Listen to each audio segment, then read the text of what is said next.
ನಾನು ನಿಮ್ಮ ಪ್ರೀತಿಯ ವೀಣಾ ಹುಗಾರ್. ಇವತ್ತೇನಪ್ಪ ಅಂದ್ರೆ ನಿಮ್ಮ ಜೊತೆ ಒಂದು ಕಥೆಯನ್ನು ಹಂಚ್ಕೋಬೇಕಂತ ಅನ್ನಿಸ್ತು ನನಗೆ, ಅದಕ್ಕೆ ಹಂಚ್ಕೊಳತ್ತೀನಿ. ಪ್ರತಿಯೊಂದು ಜೀವನದಾಗ ಹೆಜ್ಜೆ ಹೆಜ್ಜೆ ಒಳಗೂ ಈ ಕತೆ ಅಪ್ಲೈ ಆಗ್ತದ.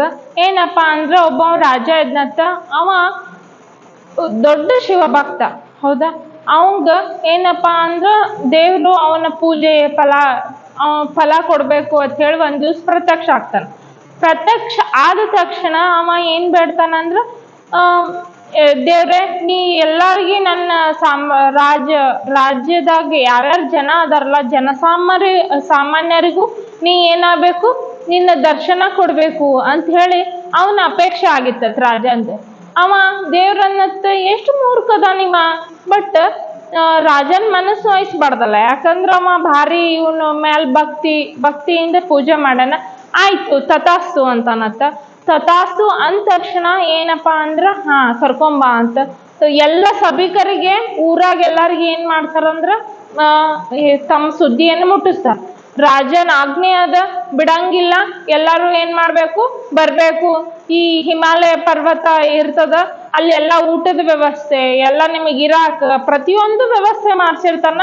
ಹೆಜ್ಜೆ ಹೆಜ್ಜೆಗೂ ಯಾರಿಗೆ ತೊಂದರೆ ಆಗಬಾರ್ದು ಅನ್ನೋ ದೃಷ್ಟಿಯಿಂದ ರಾಜ ಮೊದ್ಲೇ 1 ತಿಂಗಳು ಇದು ಮಾಡಿ ಟೈಮ್ ಕೊಟ್ಟಿರ್ತಾನೆ ದೇವ್ರಿಗೆ. ಈ ಟೈಮಿಗೆ ಬೆಟ್ಟ ಹಾಕಪ್ಪ, ನಾ ಎಲ್ಲ ಅರೇಂಜ್ ಮಾಡ್ಕೊಂಡ್ ಬರ್ತೀನಿ ಆಯ್ತಂತಾನ ದೇವ್ರು, ಹೌದಾ.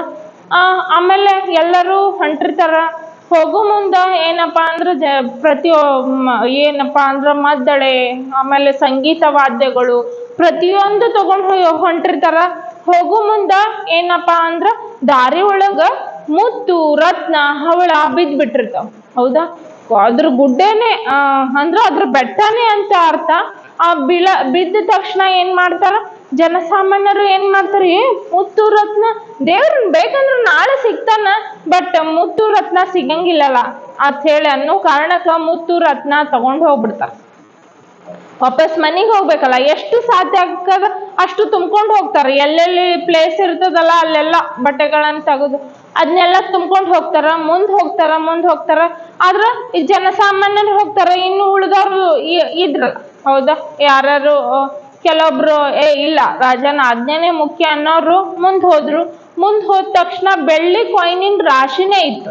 ಬೆಳ್ಳಿ ಕಾಯಿನಿನ ರಾಶಿ ಇದ್ದಾಗ ಏನ್ ಮಾಡ್ತಾರಪ್ಪ ಅಂತಂದ್ರ, ಆ ಬೆಳ್ಳಿ ಕಾಯಿನನ್ನ ತಗೊಳಕ ಸ್ವಲ್ಪ ಜನ ಅಂದ್ರ ಊರಿನ ಮುಖ್ಯಸ್ಥರು ಬಂದಿದ್ರು, ಜನಸಾಮಾನ್ಯರು ಹೋಗಿದ್ರು. ಮುಖ್ಯಸ್ಥರು ಏನ್ ಮಾಡ್ತಾರ, ಬೆಳ್ಳಿ ಸಿಗ್ತದ ಆಮೇಲೆ ದೇವ್ರು ಸಿಗ್ತಾನ ಅನ್ನೋ ಕಾರಣಕ್ಕ ಅವರು ತಮಗೆ ಎಷ್ಟು ಸಾಧ್ಯ ಆಗ್ತದ ಅಷ್ಟು ಬೆಳ್ಳಿಯನ್ನು ತುಂಬ್ಕೊಂಡು ಹೋದ್ರು. ಮುಂದೆ ಕೆಲವೊಬ್ರು ಮಂತ್ರಿಗಳು, ಆಮೇಲೆ ಆಸ್ಥಾನದಲ್ಲಿರುವಂತಹವ್ರು, ಆಮೇಲೆ ರಾಣಿ ರಾಜ ಹೊಂಟ್ರು. ಅವ್ರೇನು ಬೆಳ್ಳಿ ಅವ್ರಿಗೇನು ಕಮ್ಮಿ ಇರಲ್ಲ ಬೆಳ್ಳಿ, ಅದು ಮುಂದೆ ಹೊಂಟ್ರು. ಮುಂದೆ ಹೋದ ತಕ್ಷಣ ಏನು ಬಂಗಾರದ ಗುಡ್ಡೆನೆ ಬಿದ್ದಿತ್ತು. ಬಂಗಾರದ ಗುಡ್ಡೆ ಬಿದ್ದಾಗ ಏನಾಯ್ತಪ್ಪ ಅಂತಂದ್ರ, ಮಂತ್ರಿಗಳು ಬಂಗಾರದ ದೇವ್ರು ಬೇಕಂದ್ರ ಮತ್ ಸಿಗ್ತಾನ ಅನ್ನೋ ಕಾರಣಕ್ಕೆ ಏನ್ ಮಾಡಿದ್ರು, ಆಸ್ಥಾನದಲ್ಲಿ ಇದ್ದವ್ರು ಕೆಲವೊಬ್ರು ಎಲ್ಲ ತಮಗೆ ಎಷ್ಟು ಹಾಕೋದು ಅಷ್ಟು ಬಂಗಾರ ತುಂಬ್ಕೊಂಡು ಹೋದ್ರು, ಹೌದಾ. ಆಮೇಲೆ ಮುಂದೆ ಹೋಗ್ತಾರ. ವಜ್ರಗಳಿದ್ದ ತಕ್ಷಣ ಉಳಿದಿದ್ದು ಕೆಲವೊಂದೇ ಜನ, ಅಲ್ಲಿಷ್ಟು ಹೋಗಿ ಕೆಲವೊಂದೇ ಜನ. ಅದ್ರಾಗ ವಜ್ರಗಳು ಇರೋಣ, ಅವನ ರಾಣಿಯರು ಕೂಡ ಏನು ವಜ್ರಕ್ಕೆ ಮನಸ್ಸೋತು, ದೇವ್ರು ಆಮೇಲೆ ಸಿಗ್ತಾನ, ರಾಜ ಅದಾನ, ರಾಜ ಏನಾಕ್ ಮಾಡೋಲಕ್ ನಾ ಹೋಗ್ತೀವಿ ಅನ್ನೋ ಕಾರಣಕ್ಕ ಅವರು ವಜ್ರ ತುಂಬ್ಕೊಂಡು ಹೋಗ್ಬಿಟ್ರಿ. ಬಟ್ ರಾಜನಿಗೇನು ಶಿವನ ಜ್ಞಾನದಲ್ಲಿದ್ದಂತ ಆನಂದ್ ಅವನೇ ಎಲ್ಲ ಕೊಡ್ತಾನ ಅನ್ನೋ ಕಾರಣಕ್ಕ ಶಿವ ಧ್ಯಾನದಾಗ ಎಲ್ಲರೂ ನನ್ನ ಹಿಂದೆ ಬರ್ತಾರ ಅನ್ನೋ ಭ್ರಮೆ ಒಳಗ ಏನು ಮುಂದ್ ಹೋಗ್ಬಿಟ್ಟಿದ್ದ. ಮುಂದ್ ಹೋಗಿ ದೇವ್ರ ಹತ್ರ ಹೋಗಿ ಹೊಳ್ ನೋಡ್ತಾನ, ಯಾರೂ ಇರಂಗಿಲ್ಲ. ಆಮೇಲೆ ದೇವ್ರ ಅವನ್ ತಲೆ ತಗ್ಗಿಸ್ತಾನ. ಆಮೇಲೆ ಎಲ್ಲಾರನು ಕರ್ಕೊಂಬಂದಿದ್ದೆ, ಅಲ್ಲ ನೀನು ಶಿವಭಕ್ತಿಯಿಂದ ಸಂತೋಷ ಅದಿ, ಬಟ್ ಅವರು ಸಂತುಷ್ಟ ಇಲ್ಲ. ಅವ್ರಿಗೆ ಏನ್ ಬೇಕು, ಈ ಮುತ್ತು ಬೆಳ್ಳಿ ಬಂಗಾರ ಆಮೇಲೆ ವಜ್ರ ಇದರಿಂದ ವ್ಯಾಮೋಹಕ್ಕೊಳಗಾಗ್ಯಾರ. ಬಟ್ ನೀ ನನ್ನ ಭಕ್ತಿಯಿಂದ ಅವ್ರಿಗೇನ್ ಮೂರ್ಖರು ಗೊತ್ತು, ನನ್ನ ಸಾನ್ನಿಧ್ಯದಾಗಿದ್ರ ನಾ ಎಲ್ಲ ಕೊಡ್ತೀನಿ ಕ್ಷಣ ಮಾತ್ರದಾಗ ಅನ್ನೋ ನಿನಗೊಬ್ಬಂಗೆ ಗೊತ್ತದ. ಅದಕ್ಕೆ ಯಾರು ಏನನ್ನ ಚಾಯ್ಸ್ ಮಾಡ್ತಾರ ಅವ್ರವ್ರ ಚಾಯ್ಸ್ ಸ್ನೇಹಿತರೆ. ಅದರ ಸಲುವಾಗಿ ನಾವೇನ್ ಮಾಡ್ಬೇಕಂದ್ರ ನಮ್ಮ ಗುರಿಯನ್ನ ನಿರ್ದಿಷ್ಟವಾಗಿ, ಕೆಲವೊಬ್ರು ಏನಪ್ಪಾ ಅಂದ್ರ ನಂದು 7ನೇತೆ ಮುಗಿಲ್ ಸಾಕು ಅಂತ ಹೋಗಿರ್ತಾರ, ಕೆಲವೊಬ್ರು ನನ್ 10th ಮುಗಿಲ್ರಿ ಸಾಕು, ಕೆಲವೊಬ್ರು ನಮ್ದು ಡಿಗ್ರಿ ಆದ್ರೆ ಸಾಕು.